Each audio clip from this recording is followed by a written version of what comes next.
This video is brought to you by Against the Flow of Mississippi. Against the Flow of Mississippi is a book about Jake Fayard, a Marine veteran who is unhappy with the political machine running the state of Mississippi. He decides to fight the corruption from the inside. Jake will face more challenges than he ever has and will stand up for what he thinks is right.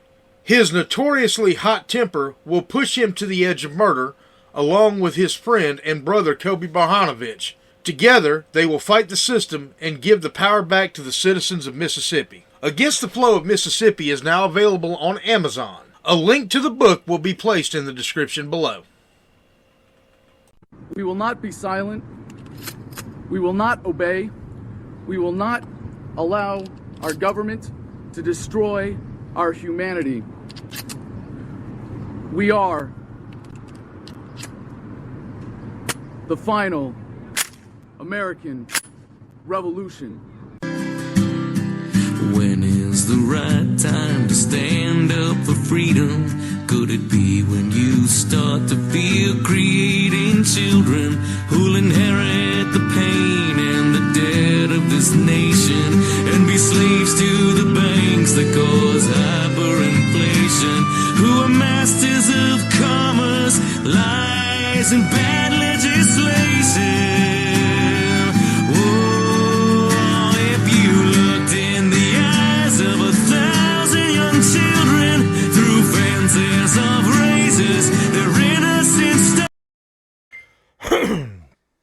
All right, y'all. So, I had an interesting conversation earlier with a gentleman down here in Mississippi on Facebook, and we were talking about guns. Many of y'all know that Florida just became another state to pass what they call permitless carry. So, I want to talk to y'all about guns. One of my favorite subjects, by the way. The first thing that y'all need to know is what to do with a gun. Anybody, almost anybody, in this country can buy a gun. It's pretty common. We all know this.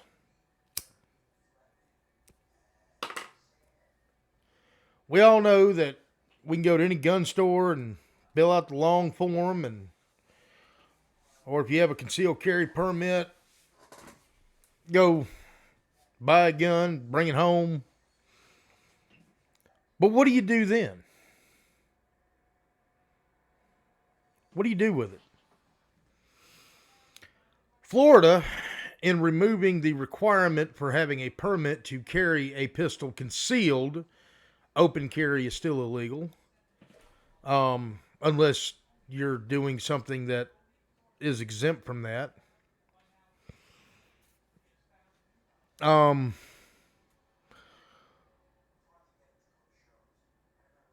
But in Mississippi, open or concealed carry is legal. And when Florida made permitless carry legal, what they did is they removed the requirement for training. Granted, the training requirement in the state of Florida to carry a pistol, in my opinion, was a joke. Let me say it again. It's a joke.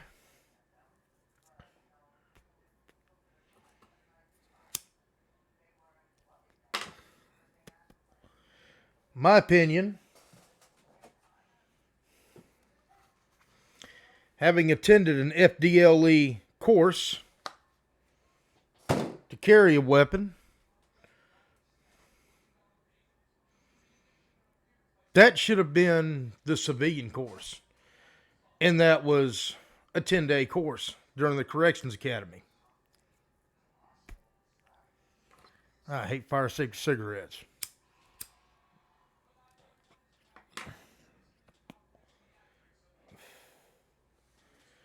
All right, so what that course covered was shooting. Some of that course entailed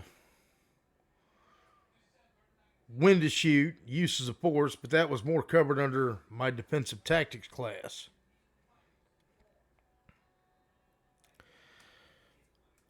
The civilian variant just talks about the law, requires you to take an 8-hour course, and it requires you to discharge 1 round by law. Now, who among y'all thinks that's sufficient training for a firearm? I certainly do not.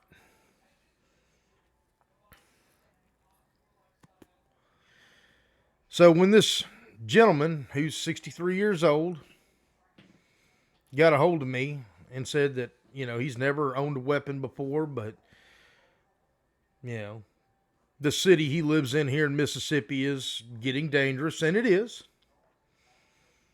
It's getting increasingly dangerous. We live in an increasingly dangerous world right now. It is my opinion that everybody who is able and has a brain should probably carry a gun, provided that you're not stupid. Let me tell you what I think stupid is. Stupid would be your vigilantes. I've got a gun, so I'm going to go look for somebody doing something and look for a reason to be a hero and pull my gun and go shoot somebody. Please don't carry a gun. In fact, if you own one, sell it. Take it to a pawn shop, take it to a gun store, get rid of it. You have no business carrying it, period. You want to be a hero? One of a few things is going to happen. The worst of which is you're not going to know how to use it when you pull it. Somebody's going to take it away from you, and Swing Low, Sweet Chariot's going to be playing on the radio in the funeral home that you're decked out in.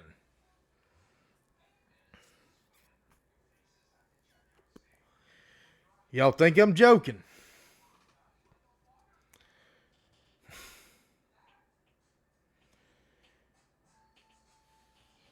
Another thing is you're going to shoot when you shouldn't, and you're going to prison.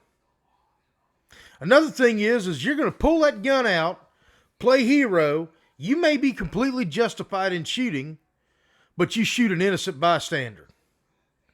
Now you're going to prison. You miss your target completely. You miss the threat completely, and you kill an unintended human being.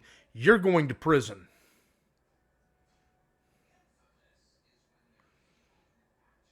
Makes sense, right? Go to the range.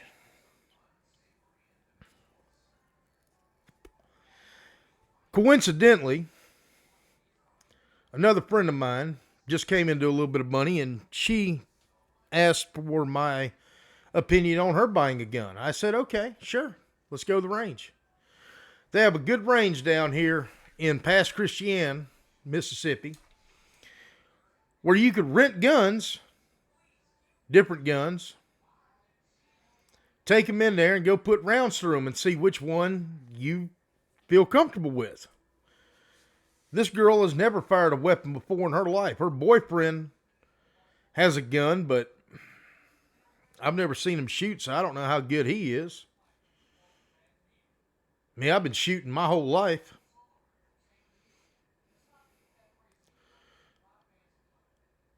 If you don't know what you're doing, you're going to do something wrong.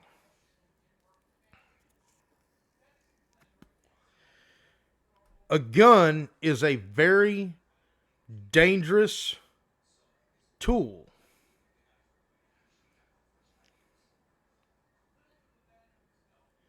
And I say tool because that's what guns are to me. They're tools. I have fun with them. You can have fun with tools. If you got a hammer, you can have fun with you can have fun with a hammer. You go build something that you want to build. Maybe you enjoy working in your shop. A screw gun, that's a tool. Maybe you want to go build birdhouses or something. Me, I like putting holes in paper targets.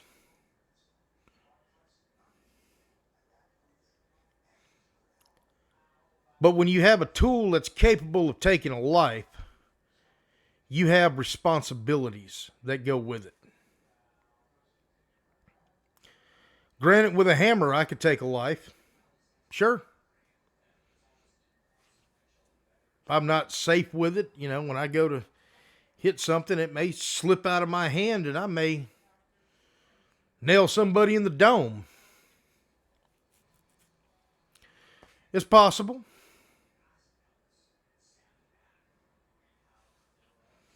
A vehicle is a tool to me, but it's one that I can also have fun with. I like taking road trips, but it is a tool. Can I kill somebody with a vehicle? Absolutely. So what am I required to do? Operate that vehicle in a safe, lawful manner. Same way with a gun. You operate it in a safe, lawful manner.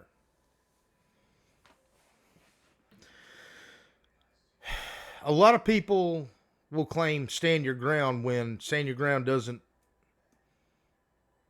really count. I've already covered that you need to go shoot that gun. You need to go hone in your skills. You need to know your limitations with that weapon.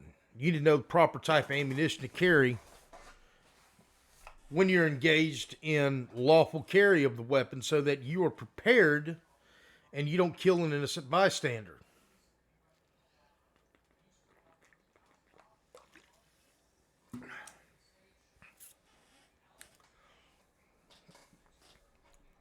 Get on that later, though.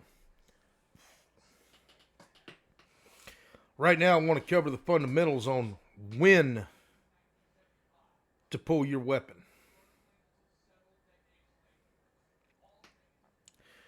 If somebody's breaking into your house, the law states in Mississippi and Florida and many other states that you have no duty to retreat. But there's two elements that it has to meet. It has to be reasonable and necessary. If somebody breaks in my house and I shoot them, was it necessary that I shot them? Probably, yeah. If they're that emboldened, yeah. Well, my 9mm holds 15 rounds and I empty the magazine. Was it necessary and reasonable that I put 15 rounds in that guy? I would argue no. The guy's on the ground, he's dead, and I'm just mag dumping on the guy. Is it reasonable? No. It's not reasonable. It's not necessary. I put 2 rounds center mass in the chest. Is that reasonable? Yes. He's on the ground and I'm mag dumping and I give him a coup de grace to the head. That's murder. That's murder. 100% murder.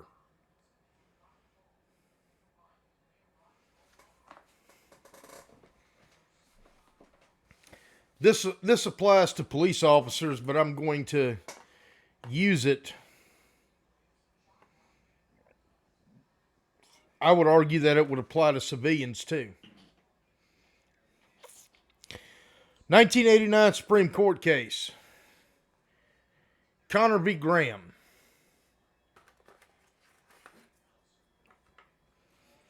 Deals with excessive force complaints with police officers, law enforcement officers, correctional officers, probation officers. I would argue that it applies to anybody who uses force. It's what a reasonable person would do, having the knowledge that the person had at the time, without the benefit of hindsight. This case set that standard in 1989.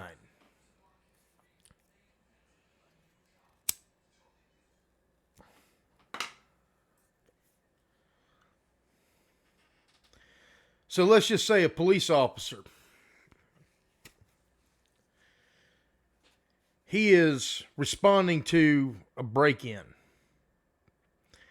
And he sees a suspect coming out, and he draws his weapon. On the ground. Get on the ground. The guy reaches behind him. Instead of getting on the ground, and the officer, thinking he has a weapon, just puts 2 rounds, center mass in the guy's chest. When the suspect falls forward, he realizes that what he's doing is he's actually reaching into his back pocket for his wallet.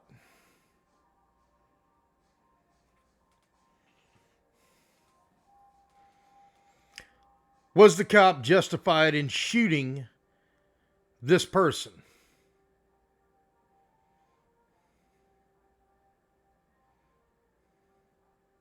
If your answer is no,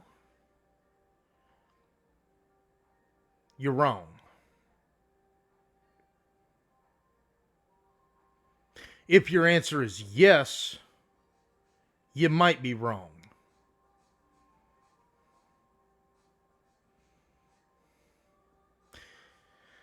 Looking at the elements, though, the officer saw these 2 gentlemen coming out of the house. Silent alarm went off. He responded to it. Maybe these people live there. He ordered them to the ground. One of them goes to get his wallet to show his driver's license. It has the address on the house. Hey, I live here. But he didn't know that. The flip side of this is, same situation, except the officer says, get on the ground. And he reaches behind him. The officer doesn't shoot. And all of a sudden, he brings out a black pistol, cants it, and fires. And 1 round strikes the officer in the head.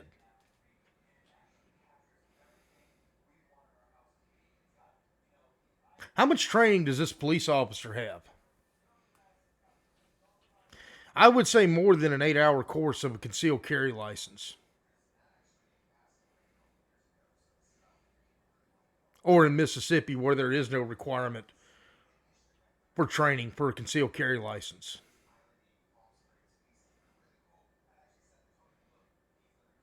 The officer may or may not have months or years of training and experience on the police department. Either way, is it going to go good for the police officer? At first, probably not. Situation 1, he was going for his wallet. When he shoots the guy and the guy comes out and that wallet hits the ground and the guy is dead,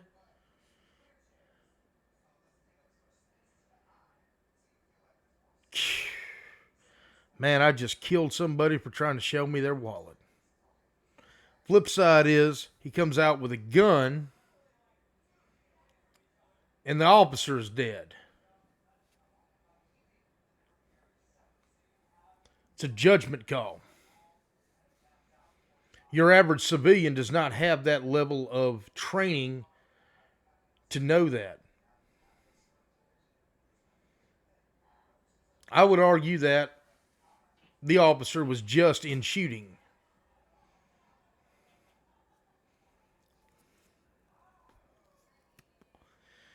I worry about somebody, and I'm going to tell you, I worry about somebody who is quick to want to take a life.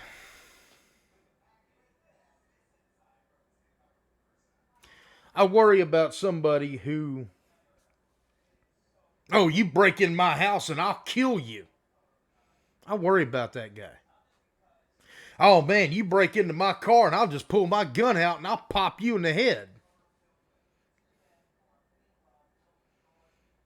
If you've never taken a life, you probably don't want to. I get asked the question all the time. I never give an answer, and I'm not going to give an answer here, whether I've taken a life or not.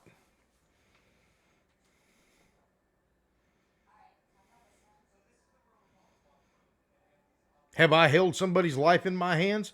Every time I pulled my gun in the line of duty or in the line of self-defense? Absolutely. Once it's out, that is your warning. That brings me to something else this gentleman was talking about, was warning shots. I don't care what your state law says, do not fire a warning shot. I don't care if the law says you can. Mississippi is unclear as far as I know. Florida, it's very clear that you cannot fire a warning shot. I don't know about other states. Don't really care because I don't fire warning shots. Why am I going to fire a warning shot? I may risk, let's say I'm on the street and I'm in a situation to where I need to use force, or I feel that I may need to use lethal force. I draw and I fire. And when I fire, it ricochets off the concrete and hits an innocent person. I'm going to jail. I'm going to prison. Do not fire a warning shot.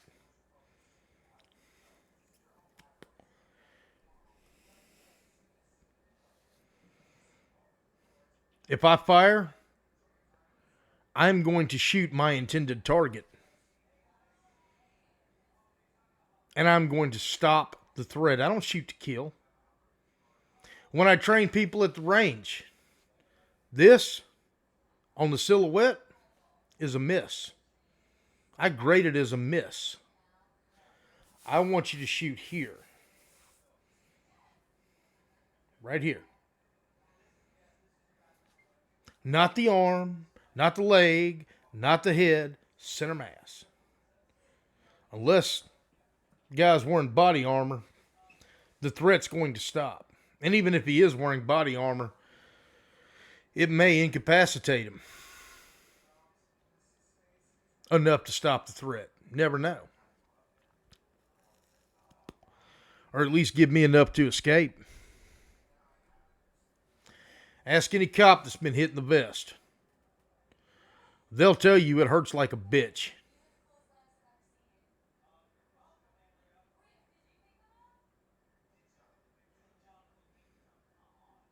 I pop somebody in the shoulder, it's going to hurt. I don't aim for the shoulder. I aim small, miss small.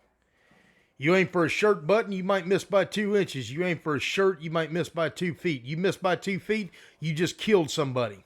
You just killed an unintended target. You are 100% responsible for where your weapon goes.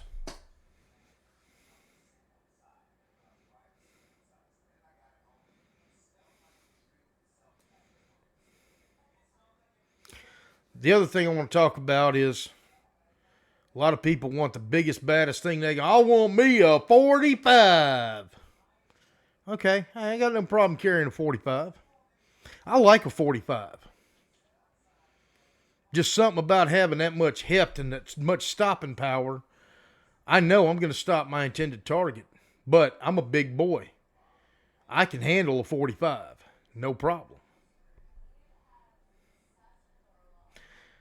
But what do you do when you shoot somebody with a 45 and it goes through them? It enters, exits, and hits an unintended target.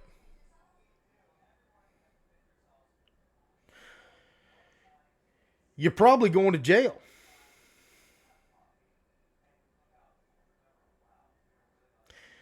Best thing, carry hollow points.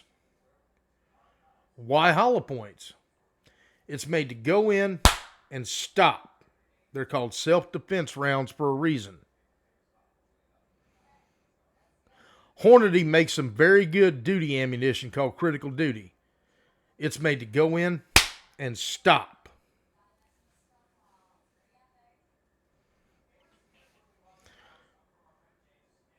The likelihood of a hollow point going through somebody and coming out, that they're not designed to do that.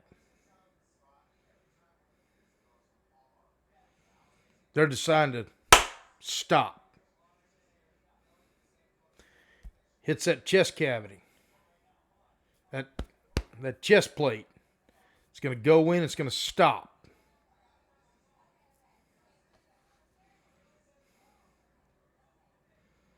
That's what I want. I'm really big on you're responsible for where your round goes. How about weapons retention? You got somebody 2 feet from you and you try to go to two-handed high point position. You do that to somebody like me, I'm going to take it away from you. With my level of training, I can do it very easily. What if you're carrying it on your hip and I reach out and I try to grab it and you're not carrying a retention holster? Do you know what to do? Do you know to throw your hand over that? Cover my hand? Push down? Stop me from drawing your weapon and shooting you with it? Do you know how to do that? If you don't know how to do that, you may get killed with your own weapon.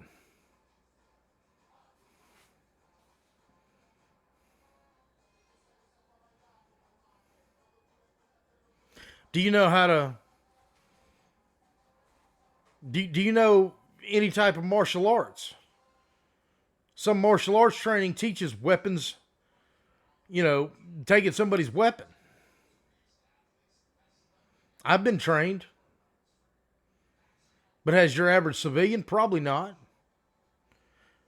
I doubt a lot of your average civilians knows what a retention holster is.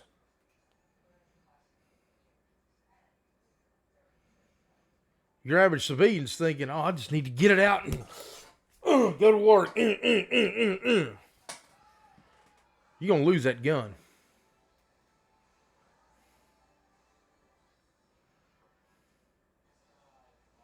That's your average civilian's thoughts.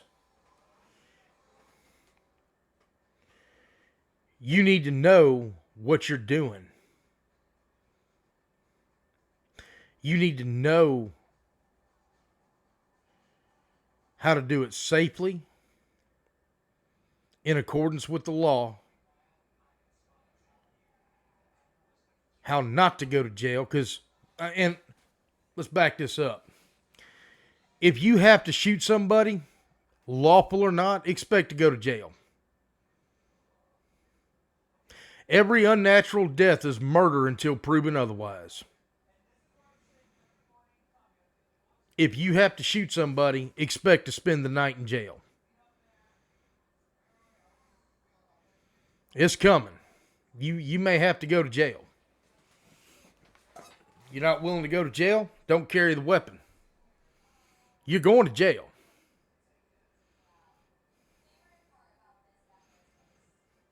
Somebody's on the street and they're trying to,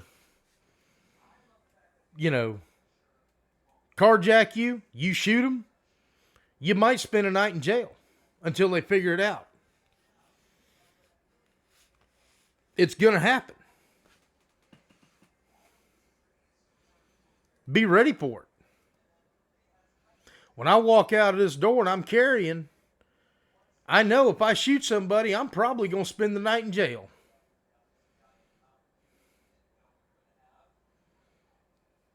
It's going to happen.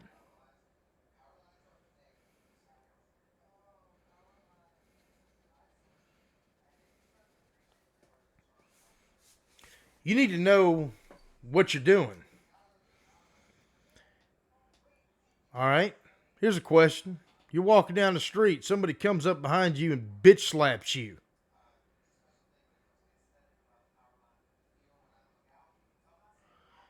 You turn around, you pull your gun, and you just cap them.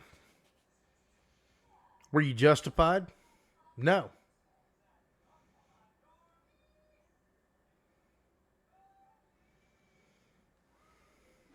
Maybe you were, maybe not.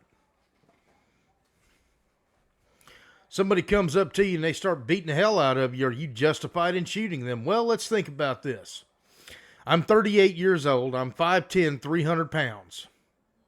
I'm going to use my mom for an example because she's 70 years old, 4'10", and I don't know, $180. Could I, by chance, without using a weapon, do serious harm to somebody that size? Yeah. Would she be lawful if I was to come at her in that way? Would she be lawful in shooting me? Yeah, she's in danger of grave bodily harm. Flip the roles around and say she's coming to beat me. Would I be justified? Absolutely not. Why? I'm the bigger, more powerful guy, and they're going to look at my background and my training and go, well, you're stupid. You're going to jail.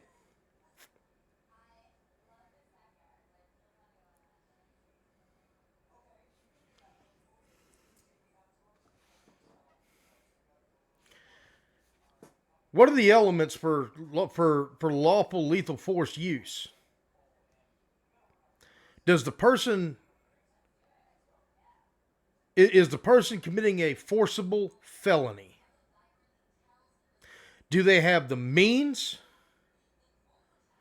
opportunity, and intent? And intent's hard to prove. To do you bodily harm.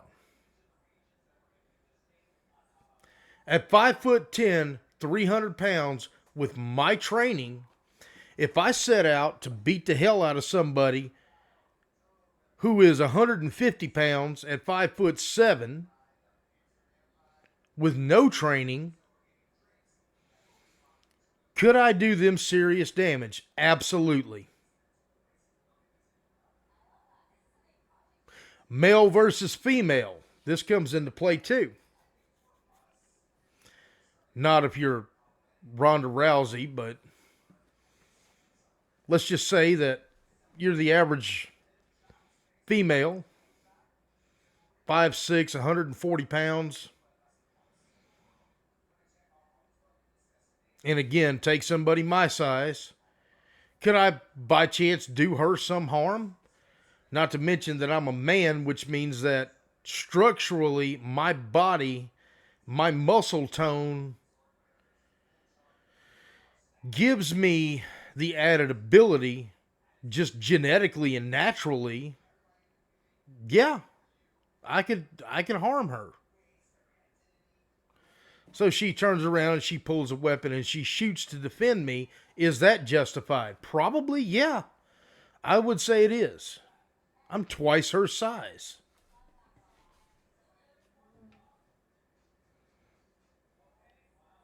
Now let's say I'm coming at her with a weapon. I've got this big hammer in my hand. I'm gonna beat your ass, bitch. I get shot. Is that justified by that 5'6", 140-pound woman? I would say so, yeah. I would argue that she'd be justified in it.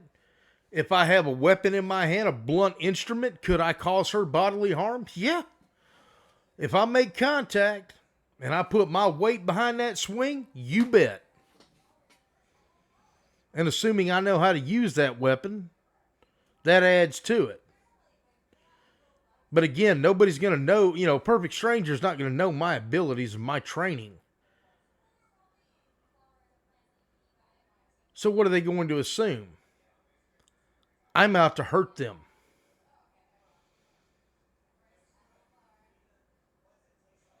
Not sleeping on the little guy, because I've had a lot of little guys give me a very good run for my money in the past. Not even going to lie about it.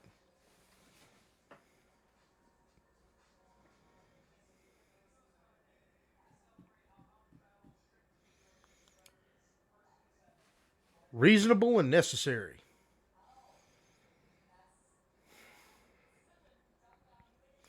Mississippi law says that you can defend your vehicle with lethal force just like you can your home. Your vehicle is an extension of your home.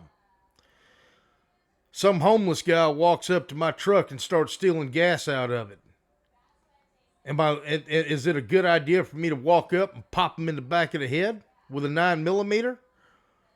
I would argue no. I may joke that my gas becomes leaded when stolen, but in the real world, would I take somebody's life over that? No. It's not reasonable and it's not necessary. What's reasonable and necessary for me to do, 911, hey, I got somebody trying to steal out of my car, trying to steal my gas. Can we get an officer over here, please? Thank you. Now, is that reasonable and necessary? Yeah. Is the guy stealing gas out of my car a threat to me? No.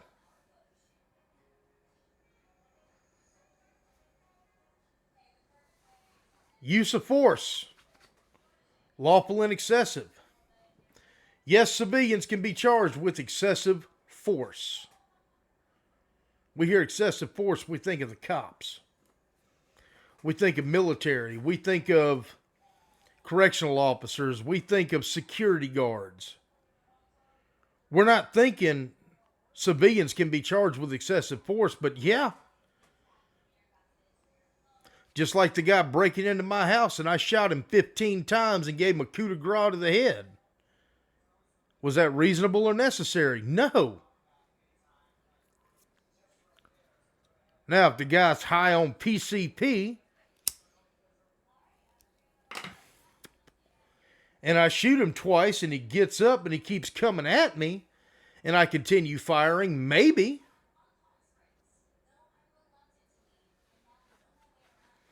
These are things the average citizen needs to take into account before they start carrying. And the other thing that you need to carry along with you with your weapon, we all have a smartphone. We all can dial 911. Even if your phone is disconnected, you can still dial 911. Did you know that? A phone with no service on it will dial 911.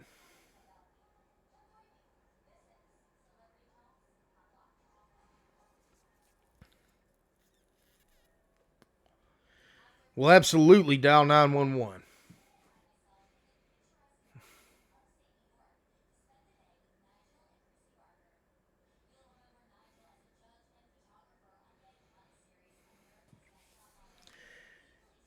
Y'all think about it.